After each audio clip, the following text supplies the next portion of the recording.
अध्याय 10। जिंदगी का मकसद क्या है?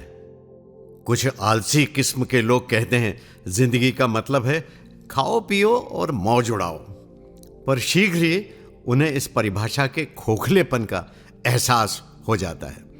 उन्हें मालूम पड़ जाता है कि यह मौज उड़ाना असली आनंद नहीं है और स्थायी आनंद भी नहीं है। मार्क ट्वेन ने कहा, 2 दिन मनुष्य की जिंदगी में सबसे महत्वपूर्ण होते हैं। एक जब उसका जन्म होता है और दूसरा वह दिन जब वह अपने आप से पूछता है कि जन्म हुआ ही क्यों है। जीवन तो चलेगा ही, आप चाहें या न चाहें। इससे बेहतर तो यह है कि काम में मतलब ढूंढने के बजाय जो काम आप कर रहे हैं उसी को सार्थक बनाएं। अतः जिंदगी का मकसद ढूंढने का कार्य ही बेमानी है। फिर भी जिंदगी की सार्थकता के अलग अलग आयामों व विभिन्न सोचों का हम विश्लेषण तो कर ही सकते हैं। नंबर 1, सार्थक जिंदगी का मतलब है प्रसन्न रहना।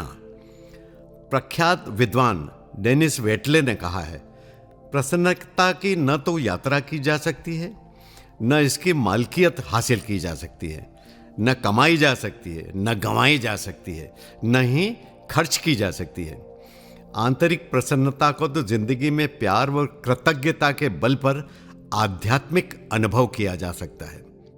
लेकिन क्या प्रसन्न रहना इतना आसान है?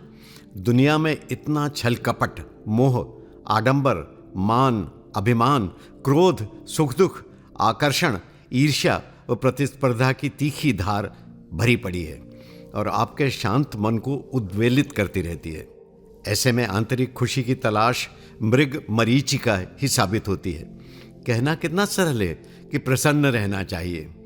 प्रसन्नता की तलाश में भटकने के बजाय तो निर्मल मन से प्रसन्नता को अपने आप प्रवेश करने का अवसर देना चाहिए। नंबर 2, सार्थक जिंदगी मतलब अपने पैरों के निशान छोड़ देना। कई लोगों को लगता है कि जिंदगी में कुछ ऐसे काम कर जाएं जिससे आने वाली पीढ़ियों को प्रेरणा मिले। वे अपने कदमों के निशान छोड़ देना चाहते हैं ताकि इतिहास में उनका नाम अंकित हो जाए। हर व्यक्ति में अपनी अपनी दक्षता होती है। अपने क्षेत्र में दक्षता से किए कार्य को ही वे सार्थकता मानते हैं। सार्थकता केवल एक विषय की परीक्षा का नाम नहीं है।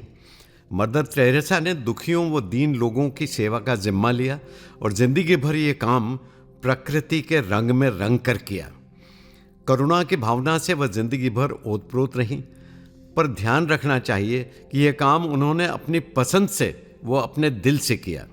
इतिहास में नाम अंकित करने व अपने कदमों के निशान छोड़ने की चाह में करुणा के भंडार होने का काम नहीं किया, बल्कि वंचितों व दुखियों की सेवा करके प्रसन्नता प्राप्त करने का कार्य किया। बल्कि यूं कहना चाहिए कि प्रसन्नता ने स्वयं उनका वरण किया। कार्य क्षेत्र अलग अलग हो सकता है, पर मकसद सेवा का हो तो प्रसन्नता या आह्लाद प्राप्त हो सकता है। मैरी क्यूरी या मानवतावादी सैमुअल जॉनसन के काम को भी हम ऊंची श्रेणी में गिनते हैं। हम ऊंचा गिने या न गिने, पवित्र कार्य करने वाला सृष्टि की लय में खोकर प्रसन्नता का अपने आप भागीदार हो जाता है। जोसेफ कैम्पबेल ने एक जगह कहा है, जिंदगी का कोई मतलब नहीं होता। हम में से प्रत्येक के पास जीवन का कोई न कोई अर्थ होता है और इस अर्थ को हम जिंदगी में शामिल कर देते हैं। इसलिए ये सवाल क्या पूछना कि जिंदगी का मकसद क्या है, जबकि आप स्वयं ही इसके जीते जागते उदाहरण हो। लोगों की सोच में सकारात्मक परिवर्तन ला सकें, वो दिल से प्रसन्न कर सकें, तो जिंदगी सार्थक मानते हैं कई विद्वान। पर जो सार्थक काम करता है वह तो अपने आप कार्य को ईश्वर की प्रकृति के प्रवाह के साथ तालमेल बैठाना ही मानता है। पश्चिम के एक दार्शनिक विक्टर फ्रैंक का एक उद्गार बहुत ही लोकप्रिय है। उन्होंने कहा था, अगर जिंदगी का कोई मतलब है तो पीड़ितों की पीड़ाओं का भी कोई अर्थ जरूर होना चाहिए।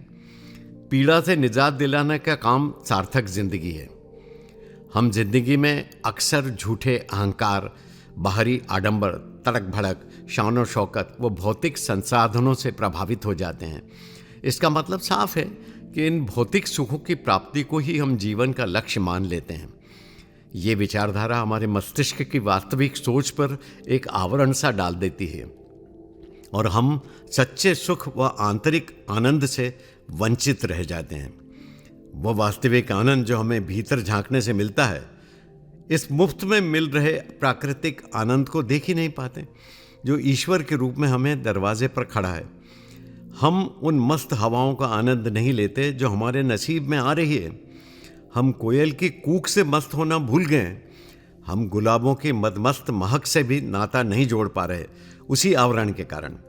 हम नदी की कलकल धारा व चिड़ियाओं की चहचहाट का आनंद भी नहीं ले पा रहे।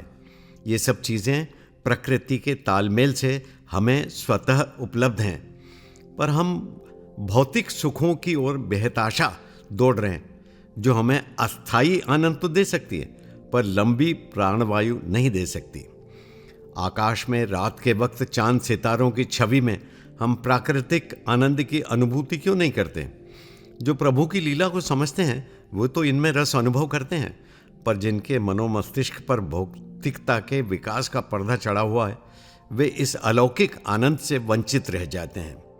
प्रसन्नता व आनंद के लिए कोई राजमुकुट की जरूरत नहीं होती, बस अपने भीतर झांकने की आवश्यकता होती है। विश्व विजेता का सपना देखने वाले सिकंदर का किस्सा बयान करना यहाँ पर मौजूद होगा। सिकंदर जब दुनिया के कई देशों को फतह करके भारत को जीतने आया तो बड़े उत्साह से भरा हुआ था। एक बार सेना के साथ जंगल में डेरा डाले हुए था, तो किसी ने सिकंदर को एक सूफी बाबा के चमत्कारों की दास्तान सुनाई। सिकंदर ने उस बाबा को हाजिर करने का हुक्म दिया।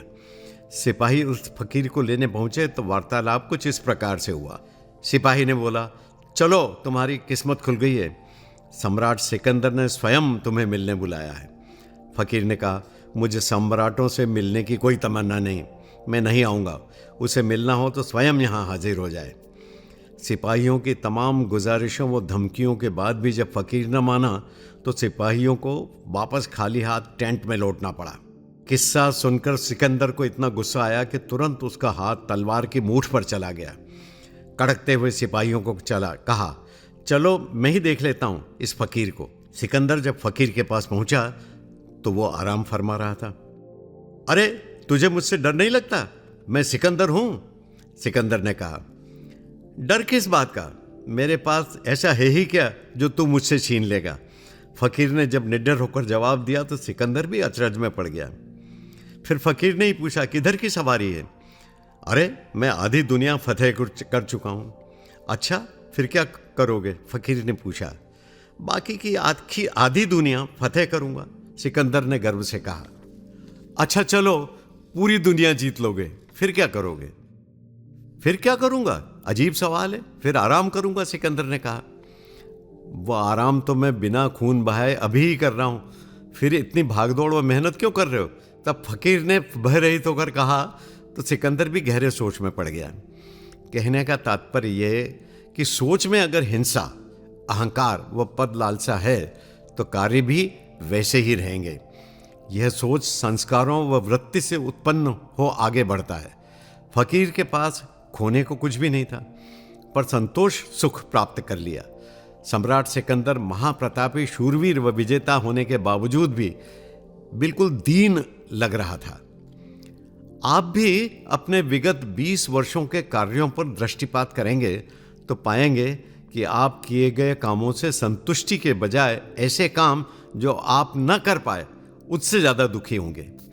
जीवन को सुखद व प्रकृति के साथ लय में चलाने के लिए कल नामक शब्द को भूल जाना होगा। गुजरा कल जो बीत गया उसकी कल्पना करके दुखी होने से कुछ हासिल होने वाला नहीं। भविष्य की चिंता में दुबला होने से भी कुछ फायदा नहीं। अतीत व भविष्य की चिंता करते करते आज के सत्य वर्तमान को हम तिलांजलि दे देते हैं। 5 बरस पहले ये भूल नहीं की होती तो आज परिस्थिति कुछ और होती, ऐसा कहकर कल्पने वाले बहुतेरे मिल जाएंगे आपको। भविष्य की चिंता भी व्यावहारिक जिंदगी में इंसान को खाई जाती है।